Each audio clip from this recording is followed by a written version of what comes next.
Hello anime lovers, स्वागत है आपका वाइपर एनिमे एक्सप्लेन्ड चैनल पर। और आज हम देखेंगे साकामोटो डेज के एपिसोड नंबर 4 को। इसके पिछले एपिसोड की लिंक आपको डिस्क्रिप्शन में मिल जाएगी। तो चलिए जानते हैं इसकी आगे की कहानी को बिना किसी देरी के। तो अब तक हमने देखा कि शिन तात्सु को हरा देता है। इसके बाद हम दो और हिटमैन बॉइल्ड और ओबिगुरो को देखते हैं। ये दोनों ही साकामोटो को मारने आए थे। ओबिगुरो कहती है कि यहाँ तो बहुत भीड़ है, जल्दी काम निपटा के घर चलते हैं। अब बॉइल्ड उस पे जोर से चिल्लाता है कि तुम चींटियों की लाइन पर पैर रखने वाली थी। बॉइल्ड का नियम है कि वो सिर्फ अपने टारगेट की ही जान लेते हैं। बॉइल्ड का चिल्लाना ओबिगुरो को पसंद नहीं है, लेकिन मन ही मन उसे ये बहुत हॉट लगता है। दूसरी तरफ हम लू को देखते हैं, जो कि शिन की आंखों में आई ड्रॉप डाल रही थी। ये असल में जहर का एंटीडोट था, जो कि तात्सु के पास ही रखा था। साकामोटो अब उससे पूछता है कि तुम किसके लिए काम करते हो, जिस पर तात्सु कहता है कि अगर मैं बता दूं तो क्या तुम मुझे जाने दोगे। लू अब तात्सु का जहर वाला नाइफ उसी के अंदर घुसा देती है और कहती है कि अगर तुम्हें ये एंटीडोट चाहिए तो फटाफट बोलना शुरू कर दो। तात्सु अब बोलता है कि उसे डोंडेनकाई नाम की कंपनी ने हायर किया था। शिन बोलता है कि तुमने तो इतनी जल्दी सब उगल दिया। तात्सु कहता है कि मुझे अपनी जान प्यारी है, कंपनी से मुझे घंटा फर्क नहीं पड़ता है, मैं तो पैसों के लिए काम करता हूँ। वो ये भी बताता है कि वो JAA का मेंबर है। लू पूछती है कि ये JAA क्या है, जिस पर शिन बताता है कि जापानीज एसोसिएशन ऑफ असैसिन्स,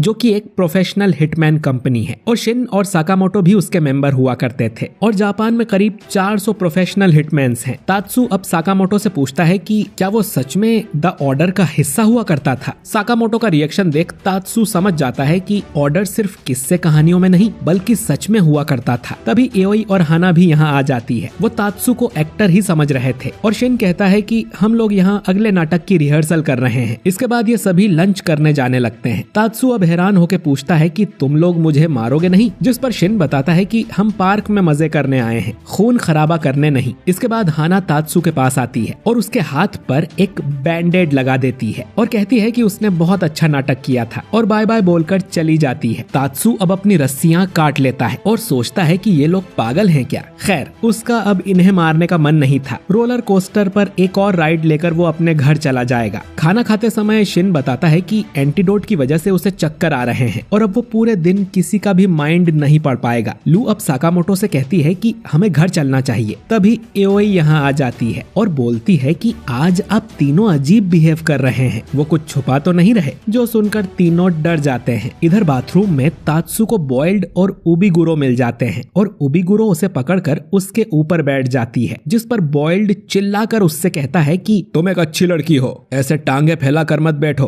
वो तात्सु को बताते हैं कि वो भी यहाँ साकामोटो को मारने आए हैं। ओबिगुरो ने लेजेंड साकामोटो का सिर्फ नाम ही सुना था और वो उससे मिलने के लिए बहुत एक्साइटेड थी। साकामोटो की बात से बॉइल्ड के चेहरे पर लगे स्कार में खुजली होने लगती है। ओबिगुरो पूछती है कि क्या उसे यह स्कार साकामोटो ने दिया था। बॉइल्ड कहता है कि नहीं, ये तो मैं गिर गया था उसका है। ये दोनों भले ही मजाकिया लग रहे थे, लेकिन तात्सु जानता है कि ये कितने खतरनाक हैं। 2 साल पहले बैल्कन इंसिडेंट में इन्होंने करीब 200 लोगों को मार दिया था। ये मार्शल आर्ट्स के मास्टर हैं और इन्हें डोंडेनकाई के पावर कपल भी कहा जाता है। इन दोनों के सामने साकामोटो और शिन नहीं टिक पाएंगे। इधर साकामोटो और बाकी लोग कहते हैं कि हम कुछ नहीं छुपा रहे, बल्कि हमें तो बहुत मजा आ रहा है। इसके बाद ये लोग कुछ और राइड्स एंजॉय करते हैं। ये लोग खुली और भीड़ वाली जगह में थे, तो यहाँ किसी का मर्डर करना बहुत मुश्किल है। एओई कहती है कि अब हम हॉन्टेड हाउस में जाएंगे, जो देख तीनों डर जाते हैं, क्योंकि मर्डर करने के लिए इससे अच्छी जगह हो ही नहीं सकती। ये लोग अंदर जाते हैं। लू को यहाँ कुछ ज्यादा ही डर लग रहा था, तो वो एक बोतल निकाल के उसमें से दवा पीने लगती है। वहीं बॉइल्ड और ओबिगुरो सीसीटीवी वाले रूम में बैठकर इन्हें देख रहे थे। इस हॉन्टेड हाउस में कई लोग भूत बन के खड़े थे। इन पर एक ज़ॉम्बी हमला करता है, जो कि असल में हिटमैन था। साकामोटो डरने का नाटक करके तुरंत उसकी धुलाई कर देता है। उसके कपड़े में इन्हें हिटमैन लाइसेंस भी मिलता है। ओबिगुरो साकामोटो से लड़ने के लिए बहुत एक्साइटेड थी, लेकिन वो जानती है कि साकामोटो बॉइल्ड का पुराना दोस्त है, तो उससे वो ही लड़ेगा। बॉइल्ड अब एक बोतल गटक जाता है और कहता है कि वो मेरा दोस्त नहीं है,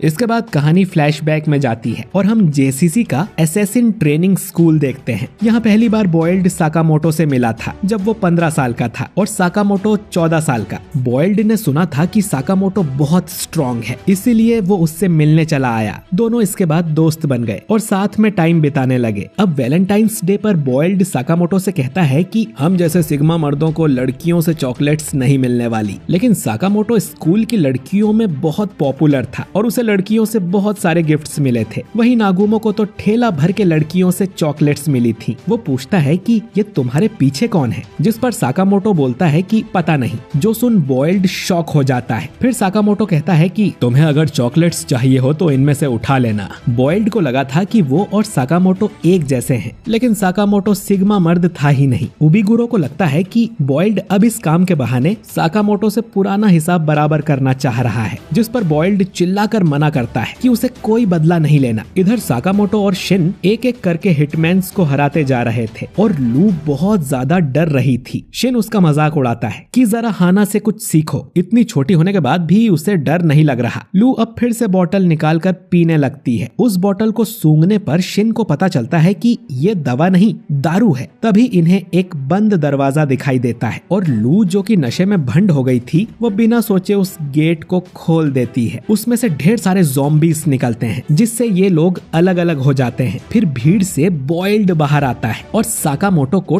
टक्कर मारता है, जिससे वो दीवार तोड़ के दूर जाके गिरता है। साकामोटो उस पर एक आईडी कार्ड फेंक कर मारता है, जिससे बॉयल्ड बच जाता है और साकामोटो से पूछता है कि क्या मैं तुम्हें याद हूँ। साकामोटो बोलता है कि नहीं, मेरी फैमिली कहाँ है। बॉयल्ड कहता है कि आज के बाद तुम जरूर मुझे याद करोगे। इतना कहते हुए उसे आंसू आ जाता है। दूसरी तरफ एओई और हाना बेहोश हो गई थी और शिन को मारने उबिगुरो यहाँ आ जाती है, लेकिन नशे में भंड लू तुरंत ही उसके मुंह पर लात मार देती है। वो बिल्कुल एक ड्रंकन कुंफू मास्टर लग रही थी। इधर बॉयल्ड फिर से पूछता है कि मैं तुम्हें सच में याद नहीं। साकामोटो फिर से मना करता है तो बॉयल्ड कहता है कि मुझे भी तुम थोड़े ही याद हो और तुम्हारी फैमिली खो गई है तो खुद ढूंढ लो। साकामोटो अब गुस्से में उसे मारने आता है, लेकिन बॉयल्ड साकामोटो के मुंह पर एक बॉम्ब फेंक के मारता है। साकामोटो अब उसे लात मारता है तो बॉयल्ड उससे भी बच जाता है और कई सारे बॉम्ब्स साकामोटो की तरफ फेंकता है। इसके बाद वो साकामोटो को एक जोरदार पंच मारता है, जिसकी आवाज दूसरी तरफ उबिगुरो को भी आती है। लू फिर उसे पंच मारने जाती है, लेकिन उबिगुरो उसका पंच पकड़ लेती है और फिर लू के बाल पकड़कर उससे कहती है कि तुम्हें इससे बेटर करना होगा। इसके बाद वो कहती है कि वो एक झटके में लू और शिन को मार सकती है, लेकिन उसमें वो मजा कहाँ। अब उसके आदमी शिन को पकड़कर बांध देते हैं और एक चेन सॉ चालू करते हैं। उबिगुरो कहती है कि कई लोग फटी में ही अपनी असली ताकत दिखाते हैं। अब लू को हर 10 सेकंड में एक बार उबिगुरो को टच करना होगा। अगर वो ऐसा नहीं कर पाई तो शिन के टुकड़े कर दिए जाएंगे। अब लू रोते हुए कहती है कि मुझसे तो ये नहीं हो पाएगा, शिन तुम्हारे तो लग गए। इधर बॉयल्ड साकामोटो से कहता है कि तुम 5 साल से रिटायर हो और उन दोनों के एक्सपीरियंस में 5 साल का गैप है, इसीलिए साकामोटो कमजोर पड़ गया। साकामोटो फिर से उसे पंच मारने की कोशिश करता है तो बॉयल्ड उसके मुंह पर फिर से बॉम्ब फोड़ देता है। उसके बॉम्ब्स किसी रबर की बॉल की तरह बाउंस कर रहे थे। बॉयल्ड कहता है कि मेरे सुपर बॉल बॉम्ब्स और रॉकेट डायनामिक पंच के सामने तुम नहीं टिक पाओगे। वो उसे कितनी भी दूरी और एंगल से मार सकता है, लेकिन साकामोटो इसके बारे में भी भूल गया होगा। अब साकामोटो को याद आता है जब बॉयल्ड ने उसे और नागुमो को बताया था कि उसने एक ग्लव बनाया है जिसमें वो डायनामाइट डालता है और उसके धमाके से उसके पंच की स्पीड बहुत ज्यादा बढ़ जाती है। इसका नाम उसने रॉकेट डायनामाइट पंच रखा था। वो अपनी सुपर बॉल्स के बारे में भी बताने लगता है और साकामोटो मन में सोच रहा था कि ये क्या फुद्दू नाम है। तभी साकामोटो की नजर उसके बॉम्ब्स की केमिकल कंपोजिशन पर पड़ती है। बॉयल्ड अब साकामोटो की धुलाई करते हुए कहता है कि